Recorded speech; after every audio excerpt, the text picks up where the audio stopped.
14 अप्रैल 2024 की सुबह लगभग 5 बजे के आसपास मुंबई शहर के बांद्रा में, जहां पर सलमान खान का घर है, गैलेक्सी अपार्टमेंट, वहां से एक बाइक बड़ी तेजी के साथ गुजरती है। उस बाइक पर दो व्यक्ति सवार होते हैं। दोनों ने हेलमेट पहने हुए थे। लगभग 10 सेकंड में वो एक के बाद एक 5 गोलियां चलाते हैं, जिसमें से 3 गोली हवा में चलती है और 2 गोली सलमान खान के जो गैलेक्सी अपार्टमेंट था उसके घर पर एक बालकनी में एक दूसरी गोली लग जाती है जाकर दीवार में। जैसे गोली चलाने के बाद वो दोनों भाग जाते हैं। घर वालों को पता चलता है और हड़कंप मच जाता है। लेकिन दोनों बाइक सवार यहां से सीधे महबूब स्टूडियो की ओर होते हुए यू टर्न लेते हैं और यू टर्न लेने के बाद माउंट मैरी एक गिरजाघर के पास पहुंच जाते हैं। यहां पर अपनी बाइक छोड़ते हैं और बाइक छोड़ने के बाद सीधा कुछ दूर तो चलते हैं पैदल, और पैदल चलने के बाद ऑटो करते हैं और ऑटो वाले से कहते हैं कि हमें ये बांद्रा रेलवे स्टेशन पर छोड़ दो। लगभग 1-1.5 किलोमीटर का फासला था यहाँ से। अब यहाँ से वो मुंबई के ट्रेन में जाकर बैठ जाते हैं। वहां से बोरोवली की जो ट्रेन होती है उसमें बैठ जाते हैं। आगे चलकर यानी कि सांता क्रूज के पास 5:13 पर उतर जाते हैं और जैसे ही वो उतर रहे थे उन दोनों के फोटो सीसीटीवी के कैमरे में कैद हो जाता है। कौन है वो दोनों, किसने उनको भेजा था, आखिरकार क्या पूरा मामला है, सलमान खान के घर पर गोली किस वजह से चलाई गई थी, आज की कहानी के माध्यम से यही जानने की, यही समझने की कोशिश करेंगे। नमस्ते, प्रणाम, हर हर महादेव। मैं ओम प्रकाश पाल। आज की जो सच्ची घटना मैं आपको सुनाने जा रहा हूँ, ये सच्ची घटना है हरियाणा प्रदेश का एक शहर है गुरुग्राम, और इसी की एक कॉलोनी लगती है, न्यू कॉलोनी।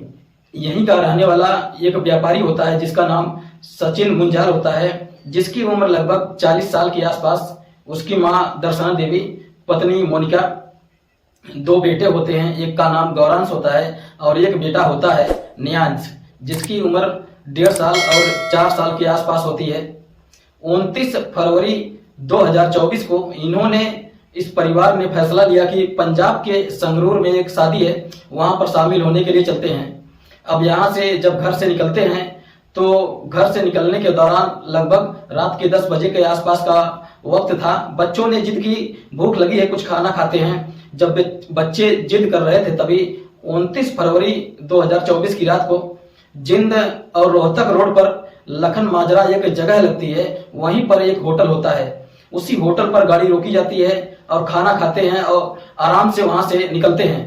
10:55 पर सबसे आगे चल रहे थे सचिन मुंजाल और उसके पीछे उसकी माँ चल रही थी। अब माँ के पीछे पत्नी और बच्चे दोनों मस्ती करते हुए, खेलते हुए पीछे पीछे चल रहे थे। और जैसे ही वो अपने काले रंग की गाड़ी में बैठने की कोशिश कर रहा था, इसी बीच में पीछे से हाईवे की तरफ से एक सफेद रंग की कार आती है।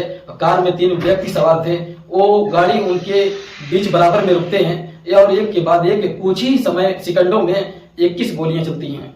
अब 21 गोलियां उस गाड़ी के चारों तरफ घूमते हैं और लगातार गोलियां चला रहे थे। इसी बीच में हड़कंप मच जाता है। माँ अलग चिल्लाती है, पत्नी अलग चिल्लाती है, बच्चे घबरा जाते हैं पूरी तरह से। जो होटल के अंदर लोग मौजूद थे वो भी बाहर जाकर देखने की कोशिश कर रहे थे, लेकिन कोई समझ नहीं पाया। अब इसके बाद बदमाशों ने जाते जाते, जो उसकी माँ होती है दर्शना देवी, उस एक गोली उसकी भी पैरों में मार कर निकल जाते हैं और आसानी से वहां से भाग जाते हैं। अब माँ जाती है सीधा थाने और थाने जाने के बाद कहानी बताती है। और मेरे जो बेटा है वो बिजनेसमैन है और उसको लॉरेंस नेटवर्क के नाम से लगभग 5 करोड़ रुपए की पिछले काफी समय से रंगदारी मांगी जा रही थी। हालांकि सचिन मुंजाल भी थाने में जाकर शिकायत दर्ज की कि मेरे पास तरह तरह की कॉल आ रही है, मुझे धमकियां दी जा रही हैं। लोग कहते हैं कि अगर 5 करोड़ रुपए नहीं दोगे तो तुम्हें जान से मार देंगे। हालांकि पुलिस ने उसकी इस शिकायत को उतनी गंभीरता से नहीं लिया जितनी गंभीरता से लेनी चाहिए, क्योंकि इस तरह से धमकियां लगातार लॉरेंस बिश्नोई के गैंग के नाम से मिलते ही रहते हैं और शायद पुलिस ने इस मामले को उतनी सीरियस नहीं लिया था।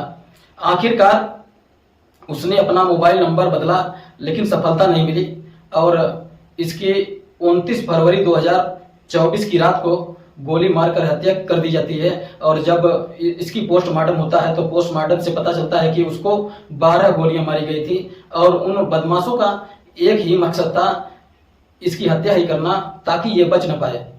अब 1 मार्च 2024 को एक सोशल मीडिया पर पोस्ट बहुत तेजी के साथ वायरल होने लगता है।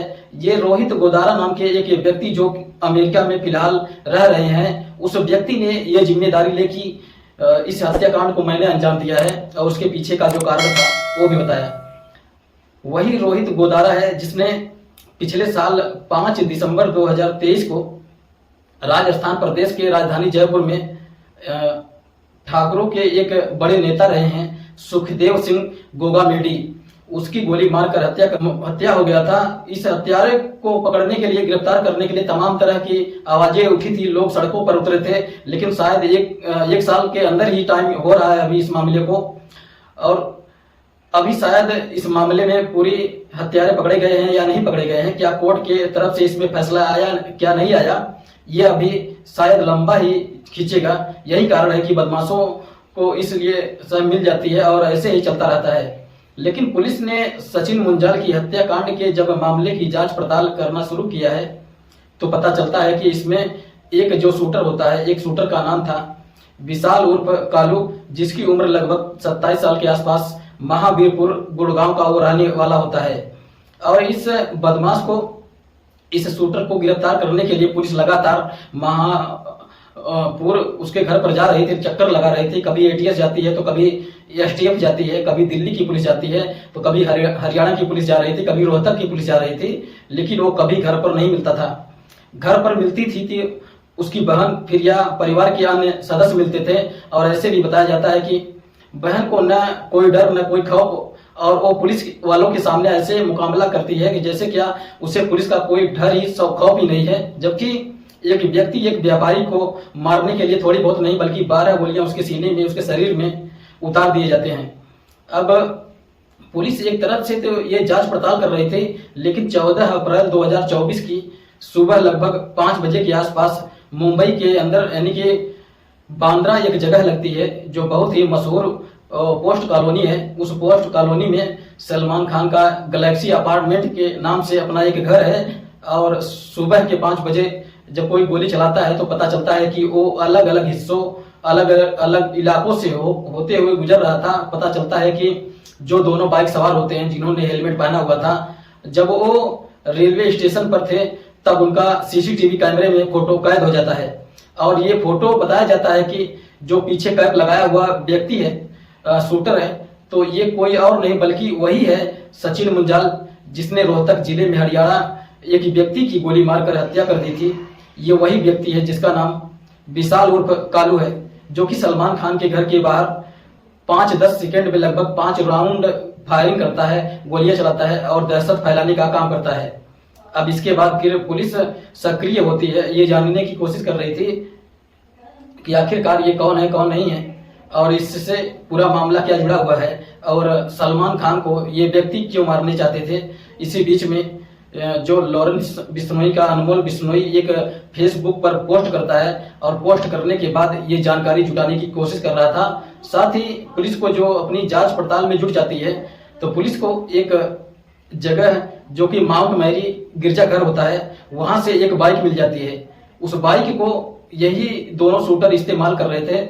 बताया जाता है कि लगभग 15 दिन पहले नवी मुंबई के पनवेल इलाके से इस बाइक को सेकंड हैंड बाइक खरीदा गया था, ताकि सलमान खान के घर के देख रेख की जाए, कब घर पर आते हैं, कब जाते हैं, कब उनके साथ ज्यादा सुरक्षा होती है, कब वो बिना सुरक्षा के रहते हैं। 15 दिन तक लगातार इसी पॉइंट पर वो काम कर रहे थे। जो उन्हें मौका मिलता है तो 14 अप्रैल की सुबह 5 बजे के आसपास वो दोनों अपना काम कर जाते हैं। लेकिन इनको पकड़ने के लिए फिर हरियाणा, पंजाब, दिल्ली, महाराष्ट्र, राजस्थान की पुलिस भी लग जाती है। साथ ही मुंबई के 15 पुलिस की टीमें इसमें जुट जाती हैं। वो भी गुरुग्राम भी पहुंचती है और बहन से बातचीत करने की कोशिश भी कर रही थी। पुलिस की कोशिश है कि दोनों शूटर जितनी जल्दी हो सके वो पकड़े जाएं, क्योंकि विशाल और कालू का नाम सामने आ ही जाता है, लेकिन दूसरा वाला जो शूटर है जिसकी पहचान हो नहीं पा रही थी। हालांकि पुलिस के सूत्रों का दावा है वो हरियाणा के रोहतक का बताया जाता है। अब पुलिस ने जब इनके बारे में पता करने की कोशिश की तो साथ ही जिसकी बाइक थी उसको भी पूछताछ के लिए बुलाया। साथ ही जिस एजेंट के माध्यम से ये बाइक खरीदी गई थी उसको बुलाया। आखिरकार इस तार की जोड़ने की पुलिस कोशिश कर रही है। वो कहाँ से चले थे, कैसे वहां तक पहुंचे, कैसे इन्होंने इस बाइक को खरीदा था, कब से वो इस्तेमाल कर रहे थे, कहाँ कहाँ मुंबई के अंदर वो रुके हुए थे, किस जगह पर रुके हुए थे। इस मामले की पुलिस जांच पड़ताल में जुटी हुई है और साथ ही पुलिस ने उसका भी पता निकालने की कोशिश की है, जो कि सोशल मीडिया पर एक पोस्ट वायरल होती है। अनमोल बिश्नोई के नाम से बताया जाता है कि नया फेसबुक पर एक अकाउंट बनाया गया था, उसी पर एक पोस्ट डाली गई थी। उस पोस्ट के माध्यम से बताया गया था कि सलमान खान, अभी तुम्हें हमने डराया है, अभी तुम्हें धमकाया है, तुम ये मत समझना कि हम तुम पर गोली नहीं चला सकते, ये तो सिर्फ एक टेलर है और आगे कुछ भी हो सकता है। जब पुलिस ने इस आईपी एड्रेस को खंगालने की कोशिश की तो पता चला कि ये आईपी एड्रेस तो कनाडा का है, यानी विदेश से यूज किया गया है। हो सकता है इसमें वीपीएन का भी इस्तेमाल किया जा सकता है। यदि वीपीएन का इस्तेमाल किया गया, उस नेटवर्क के इस्तेमाल किया गया है, तो शायद इन्हें पकड़ना इतना आसान नहीं होगा। और ये भी पुलिस की जानकारी में, पुलिस की जांच में आया है, जो शूटर की व्यवस्था की गई थी वो रोहित गोदारा के माध्यम से की गई थी। ये वही रोहित गोदारा जिसने सुखदेव सिंह गोगामेडी की हत्या कराई थी, या राजू ढेट की इसने हत्या कराई थी। साथ ही सचिन मुंजाल की हत्याकांड में इसने अपने जिम्मेदारी ली थी और सचिन मुंजाल की हत्या में इसी विशाल उर्फ कालू ने थोड़े बहुत नहीं बल्कि कई गोलियां चलाकर उसकी व्यापारी की हत्या कर दी थी। और हालांकि पुलिस ने अभी अपनी जांच पड़ताल में जुटी हुई है। पुलिस के सामने एक बात सामने ये भी आई है कि लॉरेंस की गैंग के लिए कोई भी शूटर काम करने के लिए तैयार हो जाता है, क्योंकि वो उसका नाम पूरे हिंदुस्तान के अंदर इतना ज्यादा फेमस हो चुका है कि कोई भी शूटर अपने आप को हाईलाइट करने के लिए, अपना नाम बड़ा करने के लिए खुद से ही उनके साथ जुड़ जाते हैं। वो जेल में रहते हुए सारा का सारा अपना काम करता रहता है। ये भी बताया जाता है कि प्रोडक्शन मनी हासिल करने के लिए ही सलमान खान के बाहर फायरिंग कराई गई थी, ताकि एक दहशत का माहौल पैदा किया जा सके और किसी बड़े फिल्मी कलाकार से कोई भी बड़ी रकम मांगी जाए वो चुपचाप डर की वजह से दे दे। जबकि सलमान खान जैसे लोग, जो बड़े लोग हैं, वही सुरक्षित नहीं हैं, तो छोटों की सुरक्षा की उम्मीद कैसे की जा सकती है। शायद इसीलिए घटना को क्रम को अंजाम दिया गया है। लेकिन सलमान खान की जो पिता हैं वो कहते हैं कि जिन्होंने भी इस घटनाक्रम को अंजाम दिया है वो सिर्फ हाईलाइट होना चाहते थे, अपना नाम बड़ा करना चाहते थे, ताकि उनकी एक दहशत बन सके, उनकी दहशत फैल सके। उधर सलमान खान ने भी सोशल मीडिया के माध्यम से ये बताने की कोशिश की है कि जैसे उनके काम चल रहे थे वैसे ही काम चलते रहेंगे और कोई भी काम रुकेगा नहीं, चाहे वो फिल्म की शूटिंग हो, चाहे वो एड की शूटिंग हो, या किसी भी तरह की कोई शूटिंग हो, वो कोई रुकने वाले नहीं है। और जैसा पहले समय काम चल रहा था वैसे ही चलता रहेगा। और पुलिस का दावा है जितनी जल्दी हो सकेगा इन हत्यारों को पकड़कर,